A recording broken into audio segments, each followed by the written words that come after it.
Hello students, पिछले lecture में हम लोगों ने रेसिस्टेंस और रेसिस्टिविटी के बारे में पढ़ा था, लेकिन आप में से ही बहुत सारे स्टूडेंट को रेसिस्टेंस और रेसिस्टिविटी के बीच के डिफरेंस को समझने में परेशानी हो रही थी।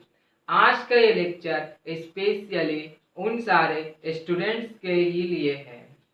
आज के इस लेक्चर में हम लोग रेसिस्टेंस और रेसिस्टिविटी के बीच के डिफरेंस को बारी बारी से समझेंगे। टाइम ना लगे इसलिए मैंने रेसिस्टेंस और रेसिस्टिविटी के बीच के डिफरेंस को पॉइंट बाय पॉइंट पहले ही बोर्ड पर लिख रखा है और हम लोग अभी इन सारे पॉइंट्स को वन बाय वन डील करने वाले हैं।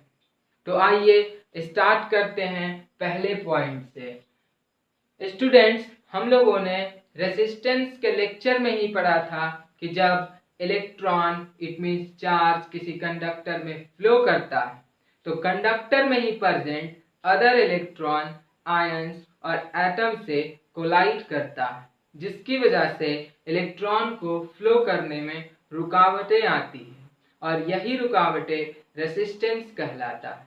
It means resistance is the obstruction in the flow of current due to the collision of moving electrons with the other electron ions and atoms present in the conductor. Now we will know about resistivity. Resistivity किसी भी specific substance या material का characteristic property होता है। Resistivity हम लोग को ये बताता है कि कोई भी सब्सटेंस इलेक्ट्रिक करंट को कितना स्ट्रांगली फ्लो करने में अपोज कर सकता है। It means resistivity is the characteristic property of a material. It is a measure of how strongly a material opposes the flow of current. कोई भी सब्सटेंस का मटेरियल किस इलेक्ट्रिक करंट को कितना स्ट्रांगली अपोज करता है, ये रेसिस्टिविटी कहलाता है। अब हम लोग दूसरे पॉइंट के बारे में जानते हैं। Mathematically resistance is the ratio of potential difference and electric current. Resistance is equal to V by I। हम लोग ओम्स लॉ में पढ़ चुके हैं कि resistance is the ratio of V by R. Now, how we define resistivity mathematically? We know that mathematically resistivity is equal to the amount of resistance of a specific material having length 1 meter and area of cross section of 1 metre square. Student, किसी भी specific material का जब हम लोग एक specific dimension choose करते हैं, मान लेते हैं कि किसी कंडक्टर का लेंथ 1 मीटर है और area of cross section 1 metre cubic है, तो उतने रेसिस्टेंस क्या होगा, वो रेसिस्टिविटी कहलाता है।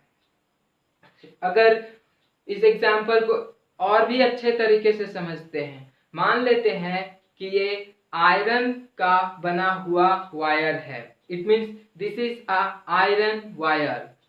It has a dimension of 1 metre cubic. It means length भी इसका 1 मीटर है और एरिया ऑफ क्रॉस सेक्शन भी इसका 1 मीटर है। इस सब्सटेंस का जितना रेसिस्टिविटी होगा, इसके एक छोटे से कण का रेसिस्टिविटी भी उतना ही होगा। इट मीन्स कि अगर इसे हम लोग हाफ कर दे तो भी उसका रेसिस्टिविटी सेम ही होगा ना। It means resistivity is equal to resistance if area of cross section is 1 metre square and length is 1 metre. इसका मतलब ये है कि रेसिस्टिविटी रेसिस्टेंस के तभी बराबर होगा जब area of cross section 1 metre square का होगा और वायर का लेंथ या उस सब्सटेंस का लेंथ 1 मीटर का होगा ना। अब हम लोग रेसिस्टिविटी के और रेसिस्टेंस के बीच तीसरे डिफरेंस की बात करेंगे। Resistance depends upon the dimension of the conductor. किसी भी कंडक्टर का रेसिस्टेंस उसके डायमेंशन पर डिपेंड करता है। इसका मतलब ये है कि अगर हम लोग कंडक्टर के लेंथ को बढ़ा घटा दें तो रेसिस्टेंस भी ज़्यादा कम, इट मीन्स बढ़ जाएगा और घट जाएगा। हम लोग अगर एरिया क्रॉस सेक्शन को भी बढ़ा दें या घटा दें तो भी रेसिस्टेंस चेंज हो जाएगा। और हम लोगों ने पिछले ही लेक्चर में पढ़ा था कि रेसिस्टेंस लेंथ का डायरेक्टली प्रोपोर्शनल और एरिया ऑफ क्रॉस सेक्शन के इनवर्सली प्रोपोर्शनल होता है। It means if we increase the length of a conductor, resistance will also increase, and if we decrease the area of cross section, then resistance will also increase, because resistance is inversely proportional to area of cross section. But resistivity of a substance does not depends upon its dimension. As we have discussed earlier, it is the characteristics property of a substance. यानी कि ये किसी भी substance का क्या होता है, property होता है। यानी किसी भी स्पेसिफिक सब्सटेंस का प्रॉपर्टी जो कि इलेक्ट्रिक करंट को अपोज करता है वो स्पेसिफिक रेजिस्टेंस कहलाता है। चाहे कंडक्टर मोटा हो, पतला हो, लंबा हो या छोटा हो, उन सभी का अगर एक मटेरियल का बना हुआ है तो उन सारे मटेरियल का रेसिस्टिविटी कांस्टेंट टेम्परेचर पे कांस्टेंट ही होगा। अब आइए हम लोग चौथे डिफरेंस की बात कर लेते हैं। At constant temperature resistance remain constant if we do not change the dimension of the conductor. इस पॉइंट को समझना और भी इम्पोर्टेंट है। जब हम लोग कांस्टेंट टेम्परेचर पे रेसिस्टेंस की बात करते हैं तो रेसिस्टेंस तभी कांस्टेंट होगा जब हम लोग किसी भी कंडक्टर के डायमेंशन को चेंज नहीं करें। इट मीन्स कांस्टेंट टेम्परेचर पे अगर हम लोग सेम मटेरियल का दो कंडक्टर लेते हैं जिसके लेंथ में डिफरेंस हो तो उसका रेसिस्टेंस भी ज़्यादा कम हो सकता है। मान लेते हैं कि अगर हम लोगों के पास एक कॉपर वायर है जिसका लेंथ 1 मीटर है, उसका कुछ रेसिस्टेंस होगा। अगर सेम मटेरियल का हम लोग अनदर वायर लें जिसका लेंथ डबल हो तो उसका रेसिस्टेंस भी डबल हो जाएगा एट कांस्टेंट टेम्परेचर। लेकिन रेसिस्टिविटी में ऐसा नहीं होता।